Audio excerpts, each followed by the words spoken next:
Welcome to MHS Midnight Horror Stories. If this is your first time visiting the channel, feel free to introduce yourself in the comments. Tell us where you're watching from and what time it is for you. And now just relax, get comfortable, listen to tonight's horror stories. My name is Maria, and I live in Maryland. As a single woman in my early 30s, I've tried my luck on dating apps quite a bit. A few times, I matched with guys who seemed decent. Most of those conversations fizzled out and went nowhere, but there was one man who left an impression on me that I will never be able to forget. His name was Adrian. He was 35 and worked in the tech industry. At first, my impression of him was actually pretty good. Everything about him seemed polite, balanced, and pleasant. However, the more we talked, the more I started to feel that something was off. Adrian would often say very abstract things about religion, morality, and misplaced faith. These topics sounded deep at first, but they made me feel distant and a little uneasy. Eventually, I realized there was no real connection being built between us. After a few weeks, I decided to end things. It ended on good terms, or at least, that's what I thought. I kept him as a friend on Facebook, viewing him as just another social media acquaintance. After a while, Adrian's posts started appearing constantly on my newsfeed. At first, I just scrolled past them, but the more I read, the more disturbed I became. The first post that really caught my eye was a photo of a handwritten note. It said, "Women will be spared. I am sorry to the families who will be murdered."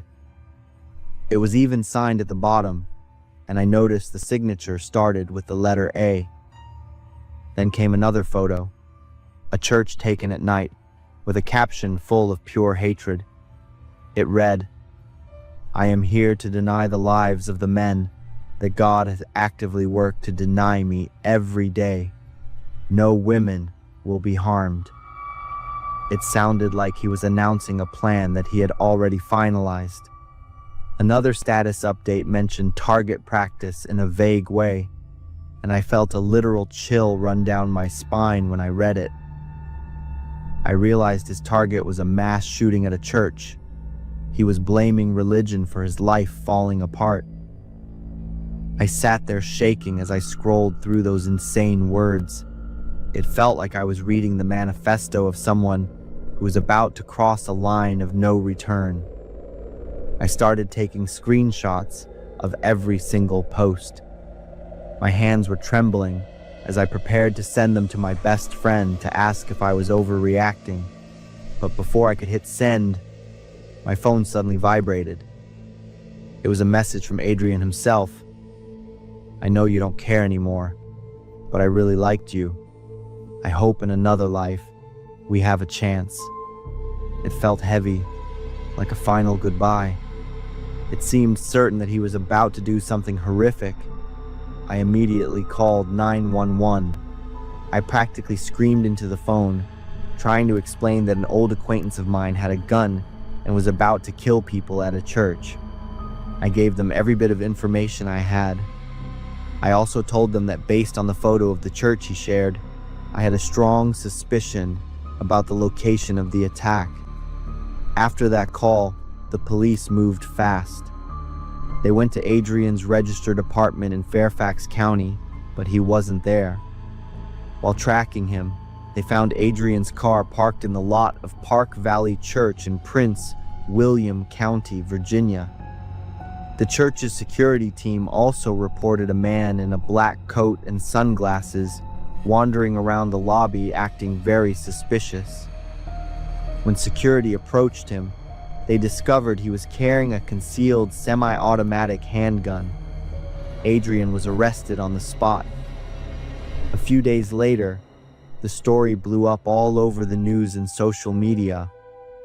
I read articles praising the anonymous woman who bravely reported the threat and saved thousands of lives. But as I dug into the details online, I realized we almost witnessed a massacre, if not for a ridiculous mistake made by the shooter. A detective revealed that the only reason Adrian didn't open fire immediately was because he was using an outdated church schedule. He arrived long after the main service had ended. Instead of a room filled with 1,000 men he hated, he only found an empty lobby and a few alert security guards. He'd been wandering around, confused and looking for targets, until the police arrived. During his interrogation, Adrian tried to claim the posts were just creative writing for a fiction novel.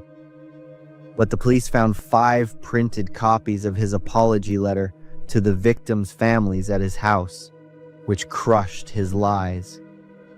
He admitted his life spiraled after he donated 10% of his paycheck to the church, a total of $452 that he believed brought him bad luck, caused him to lose his job, and sent him into a deep depression. In March 2025, Adrian was sentenced to 25 years in prison. Even now, my blood runs cold when I think about how close we were to a tragedy. If I had hesitated for even a few more minutes, things would have gone too far. I feel proud that I was clear-headed enough to speak up when it mattered most. On the morning of September 24th, 2023, in Anne Arundel, Maryland, a woman reported Rui Jen, 35, to the police, suspecting he was planning an attack on a church. Police found Jen's vehicle at Park Valley Church, Prince William County, Virginia, where he was found in possession of a handgun, ammunition, a knife, and bear spray. In March 2025, Rui Jen was sentenced to 25 years in prison for conspiracy to commit murder and obstructing religious freedom.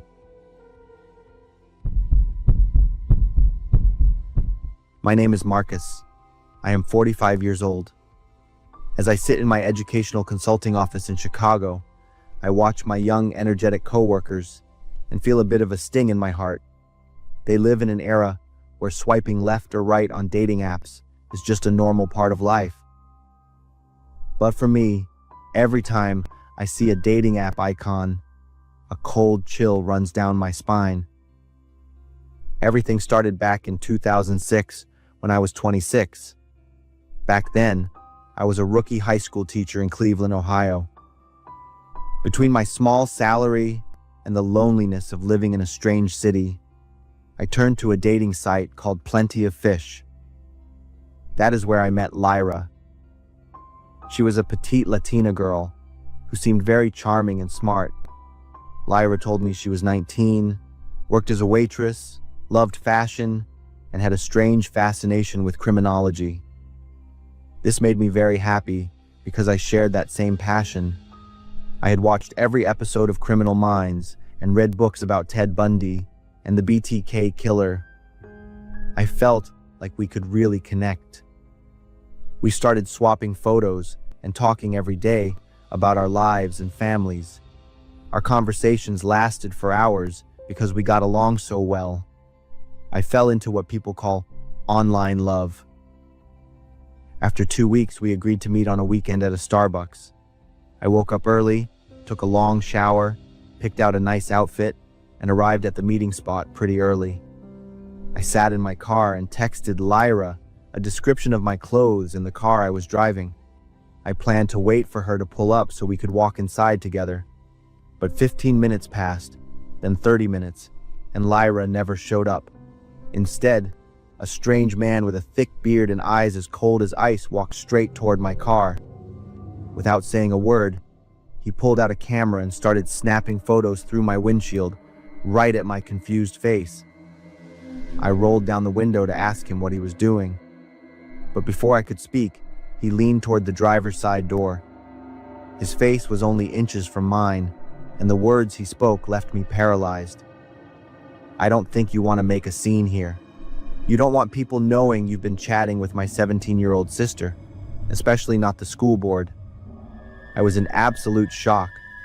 I tried to explain that Lyra had lied about her age, but he just sneered, saying he had plenty of evidence to ruin me. He told me the board would only see a male teacher sending suggestive texts to a minor.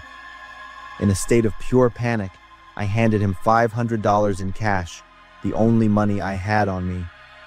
I thought it was the end of a bad accident, but in reality, it was only the beginning of a hunt. Over the next 3 weeks, my life became a living hell. He demanded $300 more, then another $500. In total, he extorted nearly $2,000 from me, every penny of my savings. Each time I sent money, I lied to myself, hoping it would be the last time. But the greed of an extortionist has no bottom. When my bank account was almost empty, I decided to ignore him. I hoped he would just give up, but it wasn't that easy. That night, my phone buzzed at 3 a.m. A text from an unknown number asked me who I thought I was to ignore him. He claimed he knew exactly where I lived and worked. He said, if I didn't have $1,000 by the weekend, I wouldn't just lose my job, I would lose my life. At that point, I had no choice but to go to the police. I felt ashamed and terrified, but I had to do something. My reputation and my money were being stolen, even though I hadn't intentionally done anything wrong. The police listened to my story, and 2 detectives were assigned to the case. I gathered all my chat logs with Lyra and realized I didn't even know if the girl in the photos was actually his sister. The photos of Lyra could have been stolen from a social media account as far away as South America. The police set up a sting operation. They told me to set up a meeting to hand over the money in a mall parking lot. The moment the extortionist touched the envelope, detectives swarmed from the surrounding cars and tackled him to the concrete. He was caught red-handed. However, there was a serious problem. Before he was caught, perhaps sensing danger, he had carried out one final act of revenge. He had mailed a large yellow envelope to every school in the district. Inside were printouts of my dating profile and my chats with Lyra. The chats had been cleverly edited to make it look like I was the one predatorily chasing a teenager. The police did everything they could to clear my name. They explained to the school board that I was a victim of a catfishing scam and that the evidence was fake. But in the world of education, public opinion is scarier than the law. Parents began writing letters of protest. They didn't care about the truth. They only cared about absolute safety for their children. The school board called me in and gave me 2 cruel choices. First, I could resign immediately. I would leave with a clean record and a neutral letter of recommendation. Second, I could stay and fight. They would launch a public investigation, and no matter the result, my reputation would be destroyed forever. I would never be able to stand in front of a classroom again. I cried as I signed my resignation papers. I was 26 years old, full of dreams, and my career as a teacher was over because of one right swipe and a little bit of innocence. Life went on. I eventually found success in educational consulting, but the emotional wound, the fear, and the loss of trust caused by Lyra still haunt me today. I always feel anxious whenever I think about dating, and I still find it hard to trust anyone online. I don't tell this story for pity, but as a warning, be very careful with what you share online and who you choose to trust. Behind a beautiful face or a touching story, there might be a carefully planned trap, and that trap can destroy everything you have worked so hard to build. My name is Erica. I was born and raised in Texas with my parents in a quiet residential neighborhood on the outskirts of the city. We lived in a small house with a spacious backyard that my dog, Molly, loved. This happened when I was 18. One day, I was walking Molly. The familiar road past 2 tall apartment buildings where I often saw my neighbors coming and going. That day, 3 men were smoking on the front porch. Their laughter echoed from a distance. 2 of them didn't notice me, but the other guy stared. He looked older than the other 2, probably in his late 30s, and was bald. His eyes made me a little scared. I quickly turned my face away, trying to walk faster. Suddenly he called from behind, "Hey little lady, your dog is so cute. Come here and let me pet it." While he was taunting me, the other two men burst out laughing. I immediately left and quickly ran home, not daring to look back. At first, I didn't tell my parents, thinking it was just a harmless joke, but I was completely wrong. The next day, I walked Molly again. Remembering the three men from yesterday, I brought pepper spray just in case. When I passed the same house, I silently prayed not to see that strange man, but he was already sitting on the rocking chair on the porch, his eyes staring at me. I quickly ran across the street as soon as I saw him. The sound of heavy footsteps behind me told me he was chasing me. In a panic, I tripped and fell. He was right behind me. I screamed for help, hoping someone would hear me. His dirty hand covered my mouth, followed by a laugh of amusement. Luckily, I remembered the pepper spray. I quickly took it out and sprayed it directly into his eyes. He yelled in pain and let go of me, cursing repeatedly. I quickly picked up Molly and ran home as fast as I could. As soon as I got home, I immediately told my parents what happened. My dad, a former Marine, was about to go handle the guy himself, but my mom advised me to go to the police station. There, I gave my statement to the officer and showed him the scratches on my knee, but he just took a few notes and told me they would patrol the area. A few months passed. I started working at a 7-Eleven to earn some extra money. One night after my shift, as I turned the corner near my house, I noticed an old truck driving very slowly behind me. At first, I didn't think anything of it, but when I got in front of my house, I looked back and saw two men in the truck staring at me. A familiar feeling of fear came over me. I knew for sure they were following me. I quickly went inside and told my parents. A few weeks later, my dad started watching the front of our house at night. He installed more motion sensor lights and security cameras. But those measures were not enough for what was about to happen. That terrifying night started around 2 a.m. Molly's fierce barking came from outside the window. I was in a deep sleep after a long, tiring shift. The barking became more and more urgent, as if it was signaling danger, but my exhaustion made me ignore Molly. I'm not sure how long after, Molly's voice woke me up again, but it took a few seconds for me to realize it was a weak whimper. I jumped up and ran to find Molly. I froze when I saw Molly lying motionless on the floor. A red liquid was spreading under her small body. Her eyes were wide open, looking at me with a look of painful despair. I started to cry and quickly picked Molly up. A dark shadow appeared from the corner of the room. The bald man walked out. He laughed with delight. "Did you think you could get away from me, little girl?" Terror took over my entire body. I wanted to scream, but I couldn't.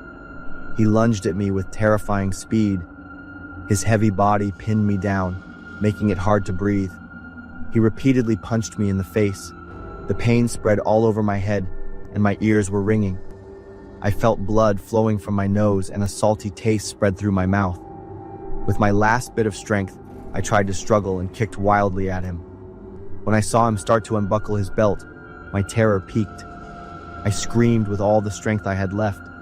His dirty hand covered my mouth. Tears streamed down my face. I thought my life was over. Suddenly, the bedroom door burst open. My dad yelled, his face red with anger, holding a gun pointed directly at the man. My mom stood behind him, her face pale with fear. 2 gunshots rang out, shaking the entire room. I pushed him off me and collapsed on the floor, shaking uncontrollably. My dad quickly rushed over and took the man down. My mom ran to me, hugged me tightly, and called the police. I looked at Molly. My little friend was still in a pool of blood, but wagged her tail slightly when she heard my voice. Molly was alive. A few minutes later, the police arrived and arrested the man. But it wasn't just him. They found his 2 accomplices tied up in the backyard. They had also been part of this terrifying plan. They intended to break in, kidnap, and assault me. Luckily, they were all caught and later sentenced. Molly was taken to the vet in time and made a full recovery. To this day, I still live with my parents because the fear of being alone still haunts me. Molly is old now, but still healthy. I spend more time with Molly, always appreciating and grateful for my loyal friend who saved my life. I'm Donna, 27 years old. A few months ago, I worked as a warehouse employee for the local Walmart to cover the costs of my new apartment. During the week, I will have 2 to 4 night shifts depending on the quantity of goods or holiday events. At that time, we were preparing for the biggest holiday of the year, Christmas. The volume of goods coming in and being sold was very high due to the increased shopping demand from everyone. I remember that night was also one of my night shifts. In the supermarket, there were 2 employees at the checkout, the security guard and me in the warehouse. I was focused on inventorying the goods. The warehouse door was always open, and I could see part of the outside space, the shelves displaying dry goods. Occasionally, a few customers would walk by. From what I noticed, they were mostly young people. Around midnight, as sleepiness set in and my eyes felt tired from the numbers and product names, when I turned to look at the warehouse entrance, a shadow, something that quickly moved away when it realized I was looking in that direction. I wasn't sure. It could have just been an illusion caused by my tired eyes. After a few minutes of doing some stretches to relax my muscles, I returned to my work. Once again, that shadow flashed past my line of sight. I stood frozen for a few seconds, struggling between trusting and not trusting my intuition. "Erica!" I called out to my coworker, but there was zero response. I walked toward the warehouse door and looked around. There were 2 customers standing and choosing items. Must be that girl in the black dress. I must have just misseen it. Quickly returning to my work, as soon as I turned back to my spot, I jumped and let out a loud scream. At the entrance, a man in black was standing, his gaze piercing deep into my body. He was tall, dressed in black, and carrying a backpack that seemed to be filled with many items. I guessed he was around 40 to 45 years old. "Oh, hi, do you need any help?" I said, trying to suppress the panic I had just felt a few seconds before. His expressionless face gradually broke into a wide, empty smile, his eyes still staring directly at me, wide open and unblinking. Suddenly, I felt a chill run down my spine at that smile. Where are the kitchen knives kept?" the man asked me in a low, even tone. He left after I directed him to the section where the household items were displayed. I couldn't focus on my work again. After a moment, I looked back at the entrance, feeling as if someone was standing there, watching me. The empty, expressionless smile of the man kept replaying in my mind. Lost in my thoughts and imagination, I jumped again when the man appeared at the entrance once more. This time, he was holding a kitchen knife in his hand, a type used for chopping or cutting tough items like bones. I covered my mouth with both hands to avoid letting out a loud sound. He still wore that same smile and gaze directed at me. You, I stuttered. Suddenly, the man moved toward me. This time, his smile accompanied by a delighted laugh that grew louder with each step. "This is an area you shouldn't be in, sir," I asserted, my left hand searching the table for my phone. The sound of a hard object being slammed down on the table startled me. Looking back, he was just a few steps away from where I stood, with the backpack and the knife on the table. "This is something very interesting," he said, still smiling as he slowly unzipped the backpack. All of my focus was entirely on that strange man. I couldn't react, couldn't think. I completely forgot that I needed to escape or call for help. The items inside the backpack began to emerge. Not everything, but enough for my heart to race to the point of almost bursting. A somewhat round object with long brown strands began to show. It looked like hair. From the gap of the zipper, a panicked eye was wide open, the brown iris noticeably dilated. I began to breathe heavily, my eyes wide open, trying to gather as much visual information as possible. My gaze kept shifting between two specific points. One was the source of fear, the contents of the backpack, and the other was a potential escape route, the entrance. The man reached into the backpack with both hands. He was about to pull out the item inside. My mind started to race. I screamed at the top of my lungs, mapping out my escape route in my head, then closed my eyes and ran as fast as I could. I didn't want to, couldn't face the terrible thing he was about to pull out of the backpack. I screamed in the supermarket, my words coming out as garbled and interrupted cries for help, desperate to attract any attention. The security guard and a few customers, upon hearing me, quickly tried to calm me down and called the police. About 10 minutes later, 4 local police officers arrived. From the warehouse, they escorted the man outside. When he saw me, he broke into that creepy smile again and reached out his hand. A human ear, slick with red liquid that had yet to dry. I immediately vomited, my head spinning, and I was taken to the hospital for emergency care. To ensure my mental well-being and health, the doctor communicated with the police not to disclose any further details about the murder case to me. I reported everything I witnessed to the police, quit my job, and then moved to another city. I wasn't sure why that man had targeted me, and it took a long time for me to erase his horrifying smile from my mind.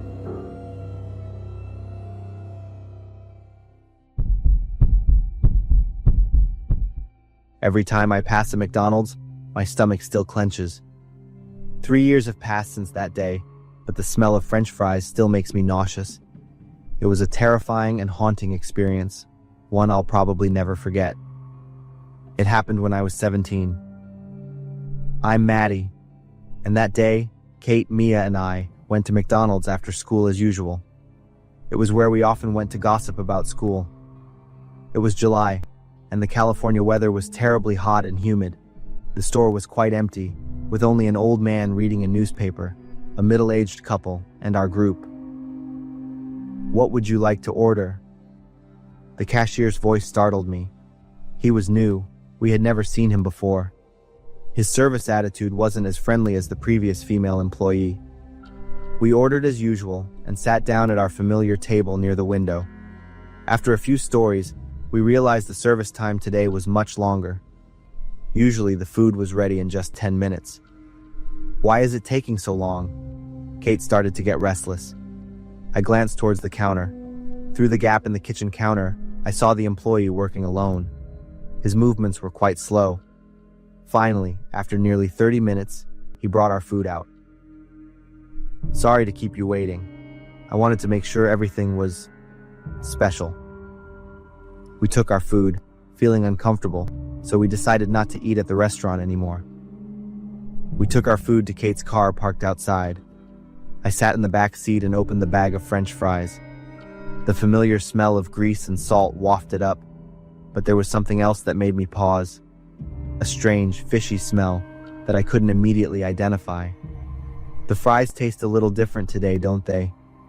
Hearing me, Mia immediately stopped eating and sniffed her food carefully. Kate also opened her bag to check. I brought the bag closer to my nose. The smell was stronger, not like spoiled food, but something very indescribable. "Look," I pointed to the bottom of the bag.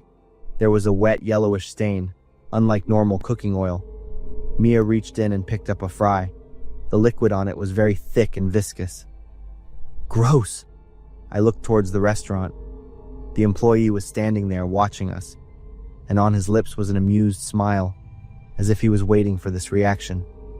"Oh my God, he did something sick to our food," Kate suddenly blurted out. The air in the car seemed to freeze. A feeling of disgust rose from the depths of my stomach. Mia dropped the fry, frantically wiping her hands with a napkin. Kate immediately started the car and left McDonald's. After driving a few miles, I grabbed my phone to call the police, my heart rate suddenly skyrocketing. After reporting the incident, the dispatcher asked us to keep the food for verification steps and to return to the McDonald's restaurant to give our statements. Just as you suspected, the camera recorded this employee's unusual behavior. His name is Rick Morrison, 26 years old. We have arrested him. A feeling of relief mixed with disgust flooded over me. We were right, but this truth made everything even more horrifying. The test results came back the next morning. The liquid on the food was identified as human semen. I vomited as soon as I heard this news. 2 weeks later, we were called to court to testify. Through further investigation, the police discovered that Rick Morrison had worked at 3 different McDonald's branches within 2 years.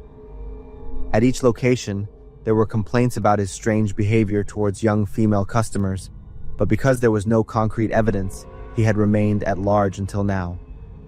Morrison was sentenced to 3 years in prison for endangering the public and lewd conduct. He was also banned from working in the food industry for life and had to register on the sex offender list. The McDonald's manager met with us privately to apologize. They said they would tighten their recruitment process and employee background checks, but for us, apologies and commitments could not erase that feeling of disgust and haunting. Now, every time I pass any McDonald's, I still remember that day. We almost became victims of a pervert, but what I remember most is Morrison's gaze on the day of the trial. There was no remorse at all, only anger at being caught.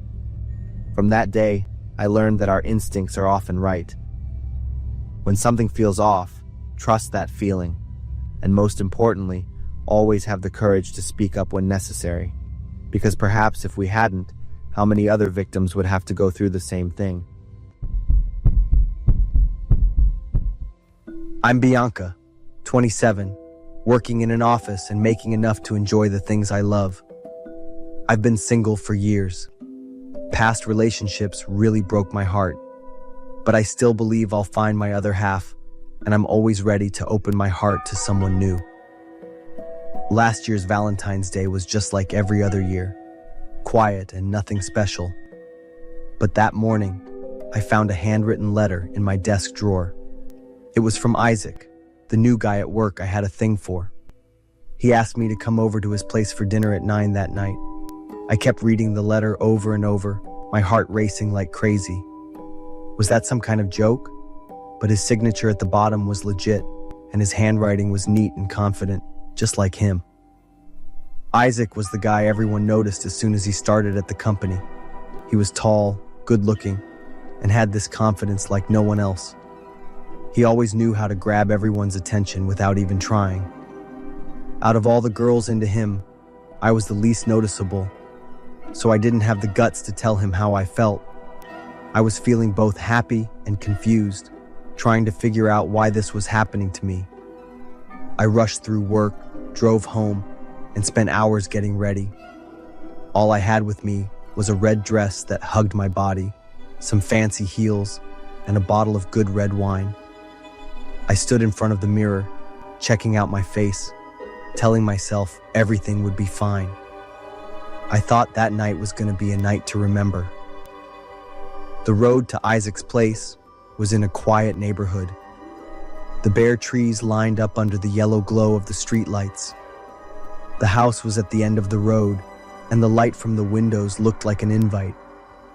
I got out of the car, and the chilly February air made me shiver a little. I felt a rush of excitement as I knocked on the door. The door opened, and there was Isaac with his usual warm smile. He looked perfect as usual, with his shiny black hair and sharp suit that really showed off his confident vibe. "You're here." His eyes practically lit up with satisfaction. I walked in, and the smell of food and lavender from the candles filled the air. The place inside was really neat. The dining table was set up with flickering candles and dishes that smelled amazing. I felt like I was in a dream. but then a sense of unease started creeping in. We clinked glasses, and I tried to chill out a bit more, but my eyes just wandered to the paintings on the wall.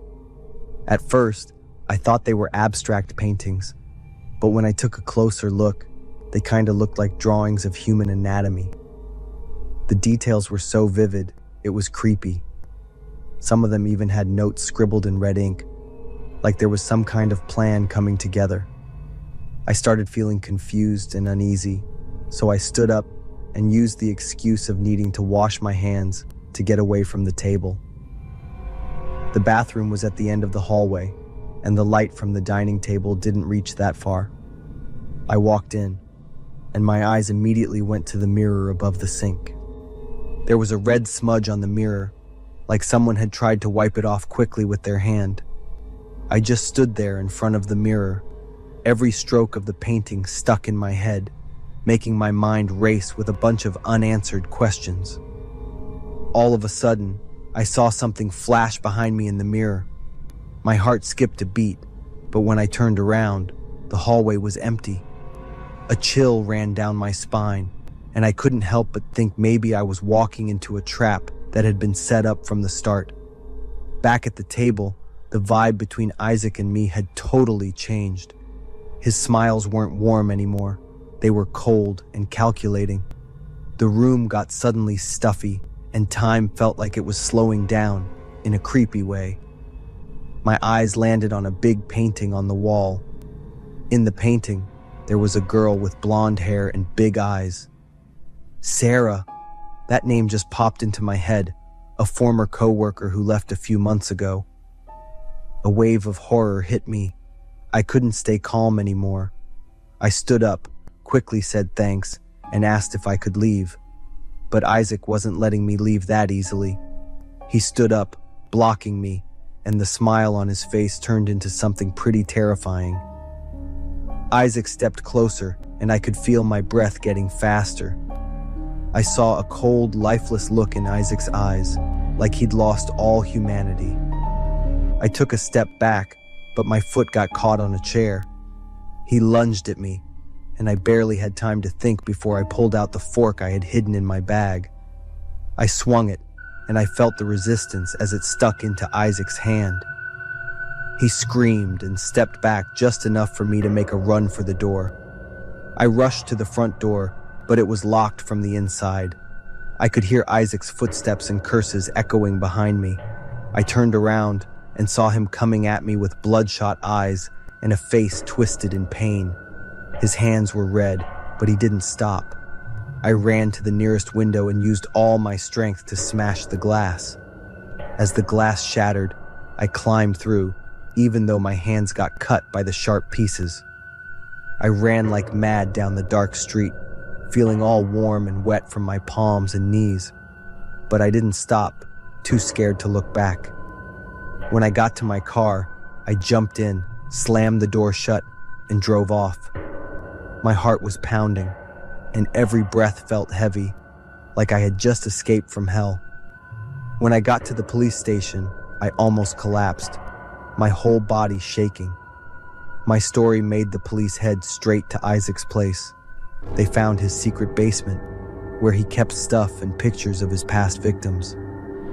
Isaac was caught trying to hide not far from the house. His cuffed eyes kept staring me down through the police car window, like he wanted to haunt me forever. The house, the paintings, and Isaac's eyes still popped into my head every night when I closed my eyes.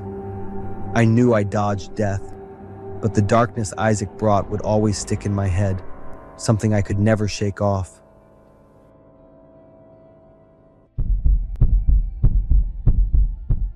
I once thought that renting out our old house on Airbnb was a good way to earn some extra money. That was until one night when I stepped into my own house and almost didn't make it back out. It all started last fall. My wife and I had been trying to sell our old house in Cedar Park, Texas for over a year. It was the first house we bought after we got married, a small place with a very big backyard. We'd since moved to a new house downtown, but we couldn't find anyone to buy our old house for a reasonable price. My wife suggested we try renting it out on Airbnb, instead of just letting it sit empty. The idea sounded pretty good. We didn't have many rules for our guests, just that they keep the place clean and tidy up when they left. The only security camera I installed was by the front door, facing outward, to keep an eye on who was coming and going. The first two groups of guests were great. One was a tidy couple from Dallas, who even left fresh flowers in the house. Another was a family from California, who stayed for a weekend and were just as respectful. I was really excited about the unexpected income. We started to believe we had found the perfect solution for our old house. The third group booked the house in early November. They checked in on a Monday. I saw on the camera that there were 3 young men with big backpacks and travel bags. But after their stay ended, when I checked the camera feed, the screen showed only the gray wall behind the door. Someone had completely turned the camera around. I felt a strange sense of unease. I decided to drive over there to fix it myself. I went alone, as my wife was busy and I had already told her I was going. It was only about a 25-minute drive from downtown to Cedar Park, not very far at all.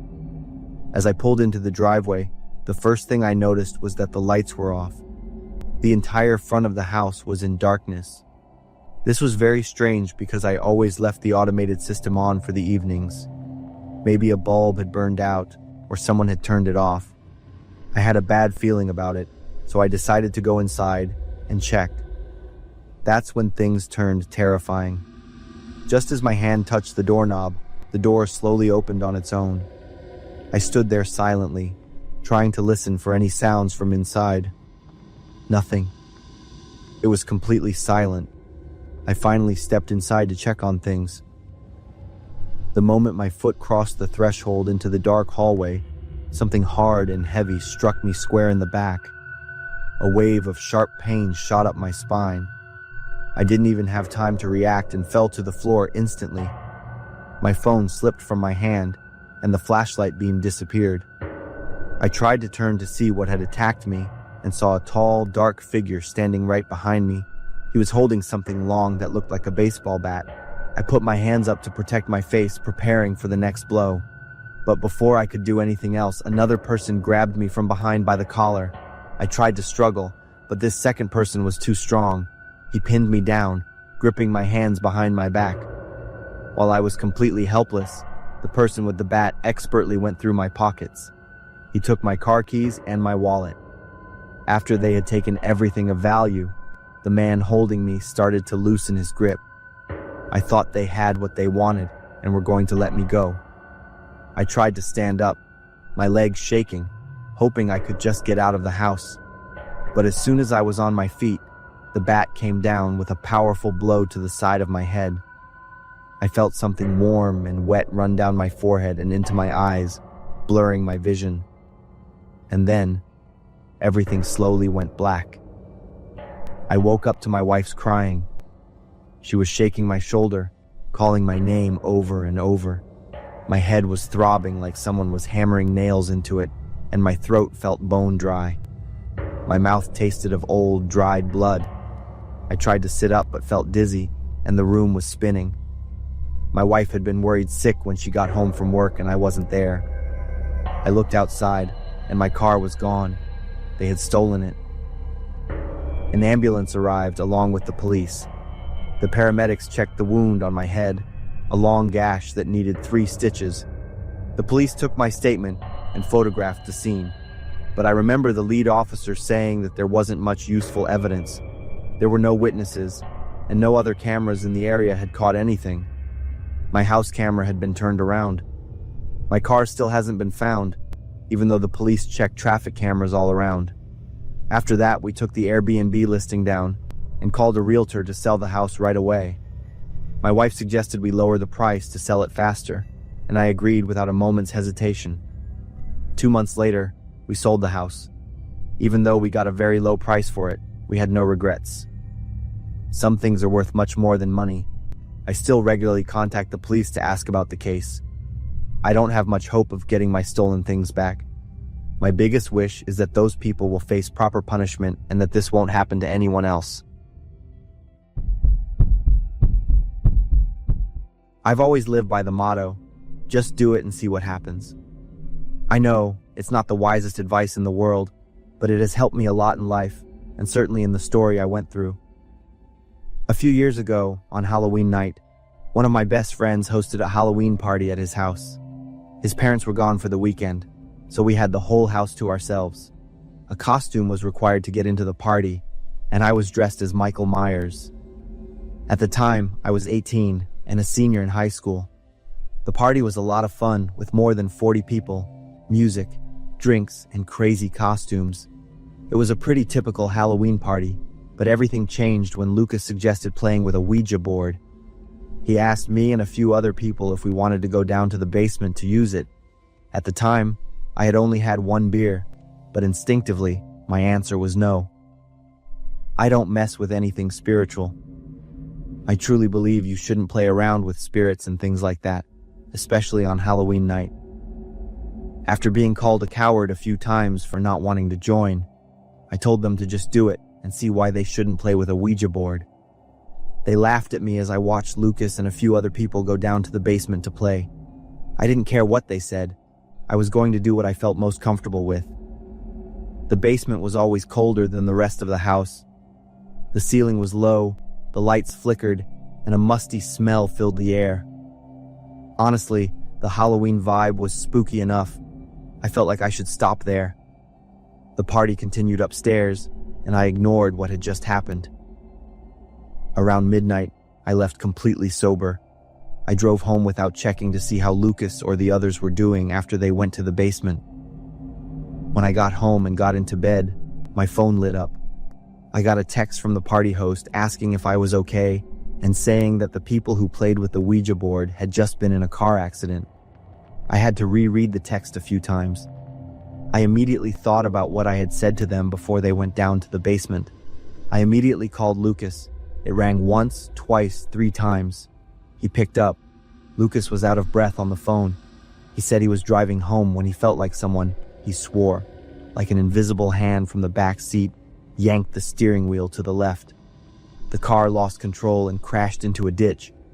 Lucas said that he was fine, and so were the others with him. I breathed a sigh of relief, but I was still worried. The next day, I went to the hospital to visit Lucas and the others. All night long, they heard tapping on their windows, even though they were on the 2nd floor. Lucas said he had the same recurring dream of a dark figure standing in the basement, staring up at the ceiling. To this day, Lucas and I are still friends, but he never talks about it. No more Ouija jokes, no more Halloween parties. I still live by my old motto, just do it and see what happens. But if you ask me about Ouija boards, I will tell you not to do it, never try it, especially on Halloween night. I'm Victor. I'm heading back to my hometown to crash with my parents. After going through a rough patch with work and relationships, I decided to live in the basement since it has everything I need, like a bathroom and a kitchen. It makes me feel like I'm living in my own place. Other than working at my new job, I'll just be hanging out in the basement, reading, listening to music, and enjoying my own space. And it's this basement that both put me at risk and helped me get away from it. A few months ago, one night, there was a crazy storm and I was home alone. After checking all the doors and windows upstairs, I went back to my own space. I turned on the light, read a book, and just enjoyed the sound of the rain. It was so relaxing. By the time my eyes got tired and heavy, I put the book down, but kept the light on like usual and went to bed. The next second, the light went out, and I was engulfed in darkness. I wasn't really freaked out or confused. It's pretty normal for a storm to mess with the power lines. I figured I'd just sleep like that, and everything would be back to normal by morning. I closed my eyes for a bit, then got jolted awake by a loud bang. At first, I thought it was a broken tree branch hitting the window, but the second time, the sound was followed by what I was pretty sure was a metallic noise. The third time I heard the loud noise, I was sure the window had been broken. I jumped up like hell, ran to the basement door, and quietly locked it. Back in bed, I fumbled for my phone to call the police, but the Wi-Fi was down when the power went out, and there was no phone signal. I went back out, stood by the basement door, and tried to listen.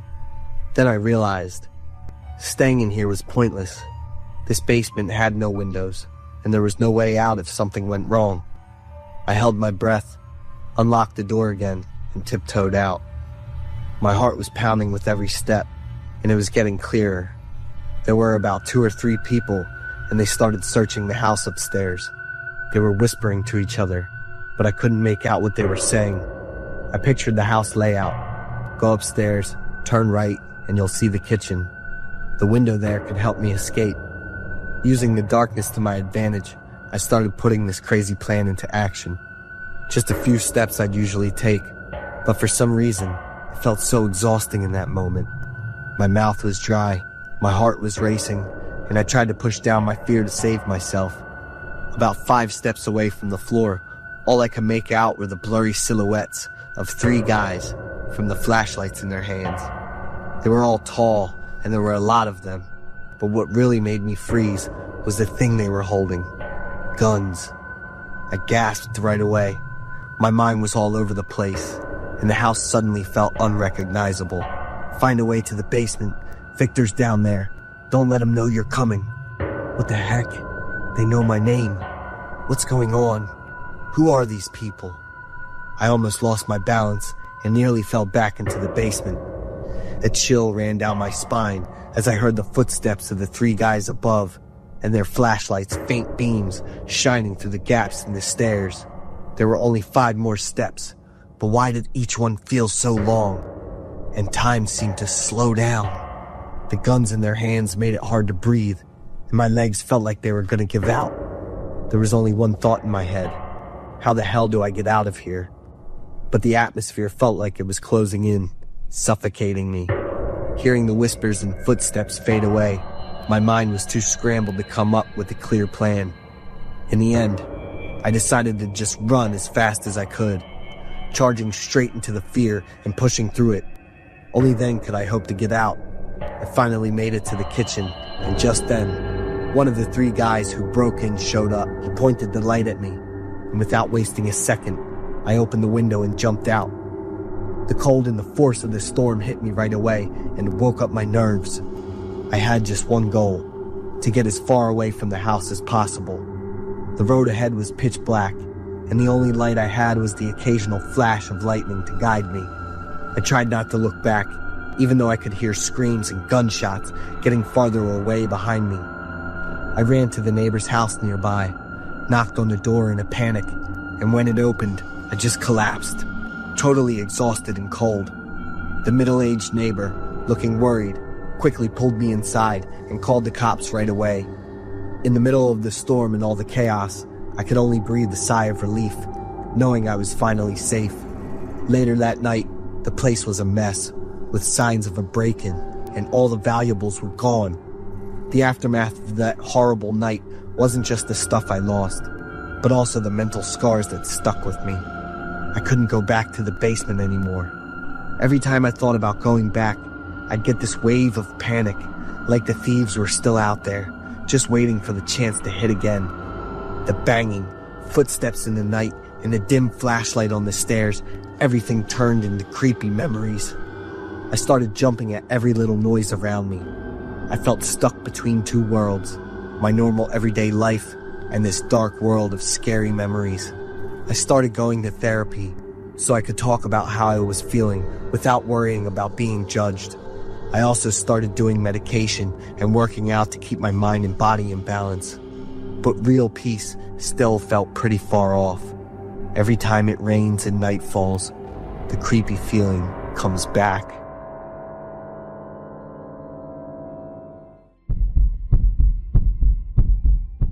I'm Nora, 28, and I live in a U.S. suburb with my husband and 2 young kids. As a nurse working long shifts, my life is always busy, balancing patient care with family duties, but I have one other major worry, my little brother.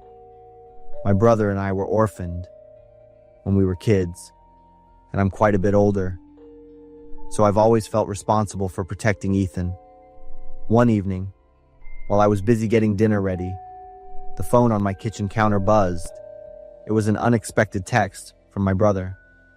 He'd been saving money for months from his part-time coffee shop job and had $700 in his pocket. He wanted to buy a decent computer for gaming and college work. Ethan texted, "Hey sis, I found a guy on Craigslist. He says it's a monster rig worth about $1,000, but he'll let it go for $600. Can you come check it out with me?" I sighed, wiping my hands on a dish towel. Ethan is 18, technically an adult, but to me, he's still the skinny kid who calls sis whenever he's in trouble. I texted back, "My shift is starting soon, but send me the link. I'll take a look." During my break, I scrolled through the ad. The PC looked legit with all the details, a high-end graphics card, a fast processor. The seller was named Victor, and his description and communication were straightforward. There were no suspicious signs like blurry photos or vague wording. However, my brother was still nervous. What if it's a scam? Or worse, I understood. Craigslist could be a minefield, especially for an anxious kid like Ethan.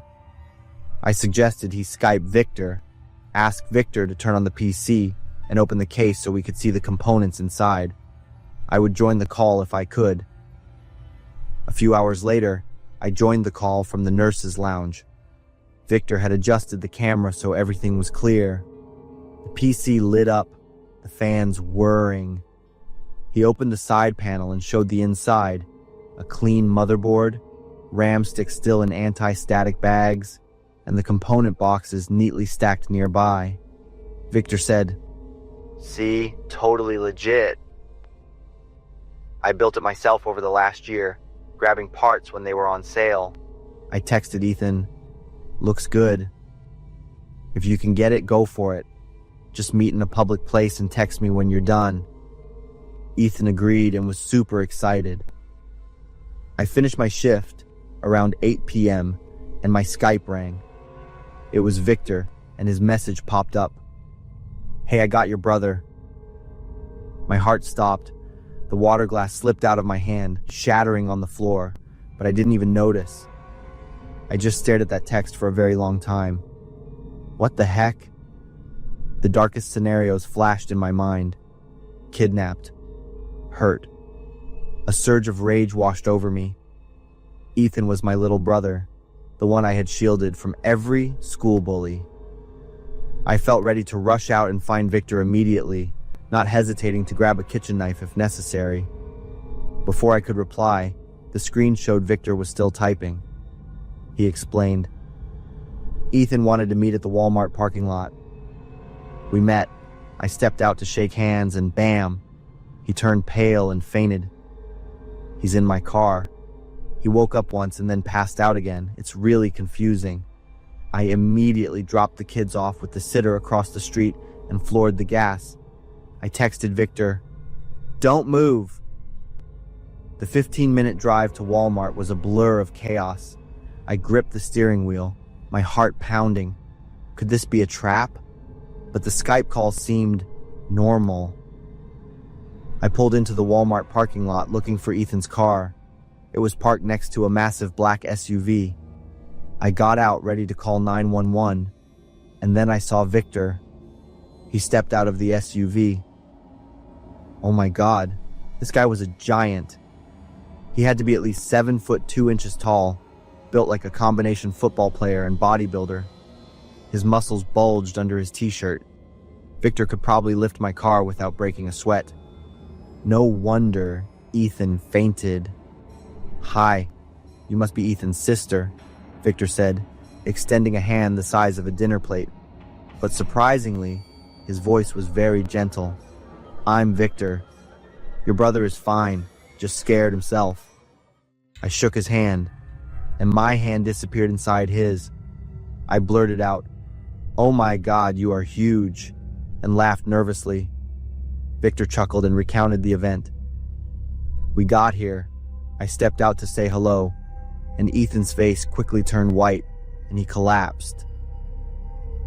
I caught him, lifted him like a sack of potatoes, and put him in the back seat.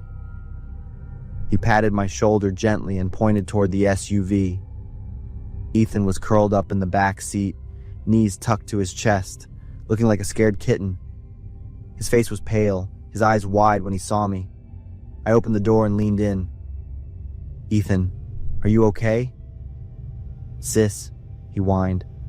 I thought he was going to kidnap me or worse. He's too big. And when he stepped out, my brain just shut down. I tried hard not to laugh. Ethan groaned at my attitude. "Don't laugh." I had $700 cash. What if he wanted to steal it? And what if he also intended to touch my butt or something? Victor shook his head. "Man, I build computers. I don't mug people. And definitely never do that. You scared me more than I scared you." Ethan blushed, awkwardly scrambled out of the car, and apologized. We completed the transaction and transferred the computer parts to Ethan's car. While Ethan was loading, I chatted with Victor to ease the awkwardness. He was a truck driver by day.